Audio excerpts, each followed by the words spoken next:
About 1979, 80, I was introduced to methamphetamine, and that took a turn where I was using methamphetamine regularly, using it before I went to work. My life just began to spiral. I went into the revolving door of the judicial system, was what I call it, and which means that you would get out, you would go to jail, you would get out, and you would have probation. You would violate your probation, you would go back in, and it was a vicious circle. Moved to California, and addiction follows you wherever you go.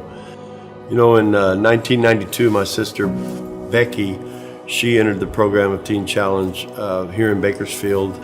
She knew that I had been called to preach at an early age as I was a young man, and she began to pray for me.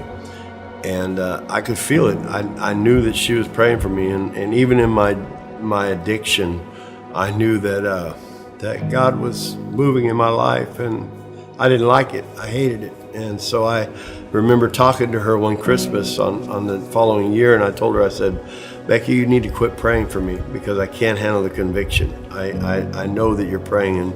And she said, well, brother, I'm going to pray harder.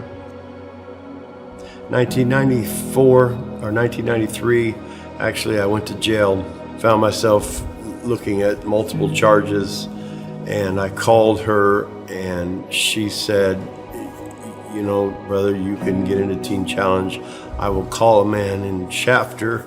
And she called him, and I came to Teen Challenge in 1994. I remember sitting on, of course, on the Teen Challenge side, and the songs were familiar. I knew all the songs. I knew all of the songs in the songbook. I knew, what page they were on. And it was then that I really poured my heart out to God and gave my life over to Him. And Jesus broke that cycle off my life through the ministry of Teen Challenge. And I remember sitting at a family reunion one time, and I watched somebody pull out, they were actually diabetic, and they pulled out their kit. And I remember looking at that, and I realized that I was free. I realized that it was taken away from me. That feeling that I used to get when I saw that kit or saw something like that was taken away from me. And it was at that point I realized God set me free. He really set me free.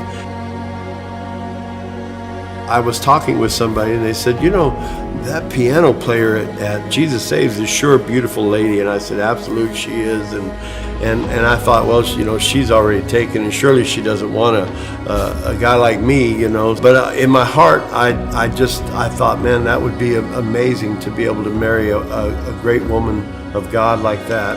And so in 1996, November, we were married.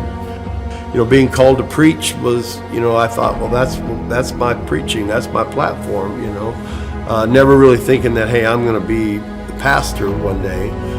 In 2005, the church asked us if we would like to become their pastors full time, and so we have been here for 15 years as the pastors of Jesus Saves Church.